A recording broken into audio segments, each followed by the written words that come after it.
बिस्मिल्लाहिर्रहमानिर्रहीम। अस्सलाम वालेकुम। Welcome to food with Sana Ali kitchen में। आज मैं आपके साथ पेस्ट्री की बहुत ही इजी सी रेसिपी शेयर करूंगी, बहुत सी टिप्स आपके साथ शेयर करूंगी। इसे बनाना बहुत ही आसान है, लेकिन इसकी कुछ बनाने के लिए इसके लिए कुछ टिप्स और ट्रिक्स को फॉलो करना पड़ता है। अगर वो टिप्स फॉलो नहीं करेंगे तो पेस्ट्री जो है अच्छी नहीं बन पाएगी, वो टेस्ट नहीं आ पाएगा जो कि हम चाहते हैं। तो इसलिए पूरी रेसिपी देखनी है, बहुत सी टिप्स और ट्रिक्स आपके साथ शेयर करूंगी। चलिए जी बनाना शुरू करते हैं बिना टाइम वेस्ट किए।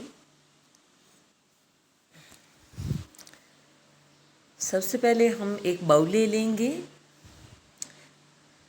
और इसमें हमने 3 अंडे शामिल कर देने हैं। अगर रूम टेम्परेचर पे हों तब भी ठीक है, अगर फ्रिज में हो तब भी कोई प्रॉब्लम नहीं है।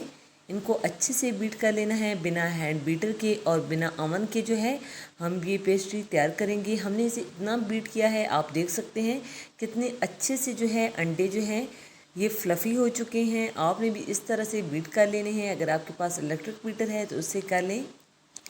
1 कप हमने इसमें पिसी हुई चीनी शामिल कर दी है और इसको भी अच्छे से मिक्स कर लेना है। आप देख सकते हैं हमने इसको अच्छे से मिक्स किया है। 1/4 कप हम इसमें ऑयल शामिल कर देंगे। आप बटर शामिल करना चाहते हैं तो बटर कर सकते हैं, घी कर सकते हैं, ये ऑप्शनल है। जो चीज़ आप चाहें इसमें शामिल कर दें। बहुत ज़्यादा ओवर मिक्सिंग नहीं करनी, बस थोड़ा सा हमने इसको मिक्स कर लिया है। अब हम इसमें कुछ कतरे वनीला एसेंस के शामिल कर देंगे ताकि अंडे की स्मेल ना आए। और अगर आपके पास वनीला एसेंस ना हो तो आप इलायची पाउडर शामिल कर दें और इसको भी हमने मिक्स कर लेना है। अब हम चलते हैं ड्राई इंग्रेडिएंट की तरफ। 1 कप हमने मैदा ले लेना है और किसी भी छलनी से इसे जो है हमने अच्छे से छान के इसमें शामिल करना है। 2 टेबलस्पून हम इसमें कोको पाउडर शामिल करेंगे, 1 teaspoon baking powder, 1/4 teaspoon baking soda. अब हमने इसको फोल्ड कर लेना है और एक तरफ घुमा के हम इसको फोल्ड करेंगे। बहुत ज़्यादा दबा दबा के हमने इसको प्रेस नहीं करना। अगर बहुत ज़्यादा दबा दबा के प्रेस करेंगे तो केक बैठ जाएगा। हमने अंडे को अच्छे से बीट करके जो इसको वॉल्यूम दिया है, अगर ज़्यादा मिक्सिंग करेंगे तो केक बैठ जाएगा, बिल्कुल अच्छे से राइज नहीं होगा। एक तरफ घुमाते हुए हमने इसको मिक्स कर लेना है ताकि कोई गुठली या लम्स ना रहे। और 1/4 कप हमने इसमें गर्म दूध शामिल कर देना है। इसको अच्छे से मिक्स कर लेंगे ताकि ये बिल्कुल यकजान हो जाए। आप देख सकते हैं कितने अच्छे से मिक्स हो चुका है और हमारे बैटर में कितने अच्छे से शाइनिंग भी आ चुकी है। जिस मोल्ड में आपने इसको बेक करना है उसको पहले से तैयार करके रखना है। हमने इसमें जो है बटर पेपर अप्लाई कर दिया था ऑयल लगा के। अगर बटर पेपर ना हो तो आप इसमें ऑयल लगा के मैदा डस्ट कर दें और एक्स्ट्रा मैदा झाड़ दें। एक स्टिक की मदद से हमने इसको अच्छे से मिक्स कर लेना है ताकि इसके अंदर बहुत बड़े बड़े से बबल्स ना रहें। पतीले को 10 मिनट पहले ही प्रीहीट होने के लिए छोड़ दिया था लो फ्लेम पे। इसके अंदर कोई भी स्टैंड या छलनी आप रख दें और इसके ऊपर जो है आपने ये बेकिंग ट्रे रख देनी है। याद रहे कि पतीले की साइड को ये टच ना करे, दरमियान में रहना चाहिए। बिल्कुल लो फ्लेम पे हमने इसको 25 मिनट तक बेक कर लिया है। एक स्टिक से चेक कर लेंगे, केक अच्छे से पक चुका है। आप देख सकते हैं इसके साथ लिक्विड नहीं है। 1 घंटे तक हमने इसे रूम टेम्परेचर पे ठंडा कर लिया है।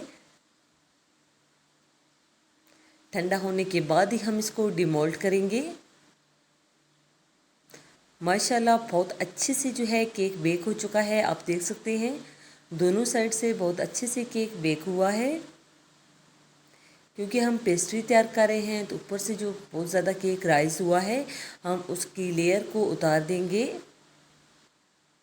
2 लेयर में हमने इसकी कटिंग करनी है। अगर आप चाहें तो 3 लेयर में भी कर सकते हैं। माशाल्लाह बहुत अच्छे से जो है स्पॉन्ज तैयार हुआ है, बहुत ही जालीदार। अब एक बाउल में हम ठंडी व्हिपिंग क्रीम ले लेंगे।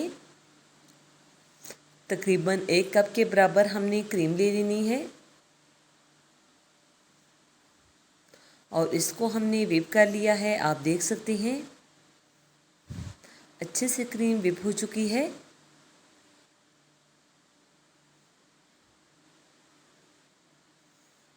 बिल्कुल जो है क्रीम ने अपनी जान पकड़ ली है।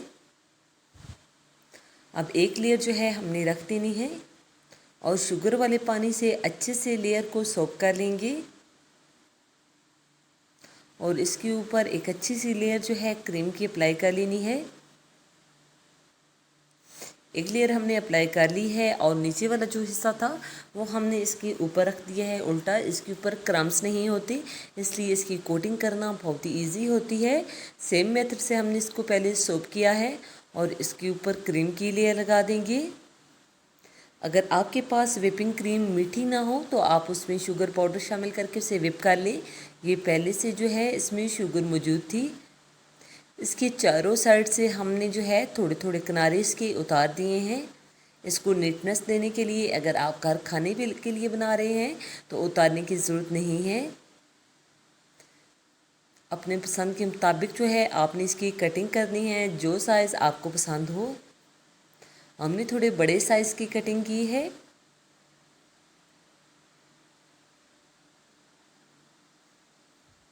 और व्हिपिंग क्रीम से ही हमने इसके ऊपर डिज़ाइनिंग कर ली है। माशाल्लाह बहुत अच्छे से जो है ये पेस्ट्री तैयार हुई थी। अगर आपको हमारी रेसिपी ज़रा भी अच्छी लगी हो तो जल्दी से अपनी आपी के चैनल को लाइक कर दीजिए, सब्सक्राइब और शेयर ज़रूर किया करें। बेल आइकन को प्रेस करना बिल्कुल नहीं भूलना। इसके ऊपर हमने शुगर बॉल लगा दी है, इससे इनकी लुक भी बहुत अच्छी आती है और खाने में भी बहुत ही यम्मी लगती हैं। आप देख सकते हैं विदाउट अवन विदाउट बीटर के हमने घर पे जो है बेकरी से कई गुना बेहतरीन बहुत ही कम खर्च में जो है ये पेस्ट्रीज तैयार की हैं। आप भी रेसिपी ज़रूर ट्राई कीजिएगा और कमेंट सेक्शन में बताइएगा कि आपको ये रेसिपी कैसी लगी। आपके कमेंट से हमारी बहुत ज़्यादा हौसला अफजाई होती है। माशाल्लाह आप देख सकते हैं कितने अच्छे से जो है पेस्ट्री तैयार हुई है। ओवरनाइट आप इसको फ्रिज में रख के ठंडा करें और इसके बाद जो है इसे सर्व कर सकते हैं।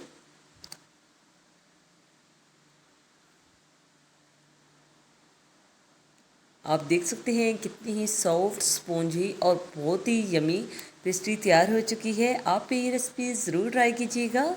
सभी टिप्स और ट्रिक्स को फॉलो किया करें। ओके जी, अपना ख्याल रखिएगा। फ़ी अमान।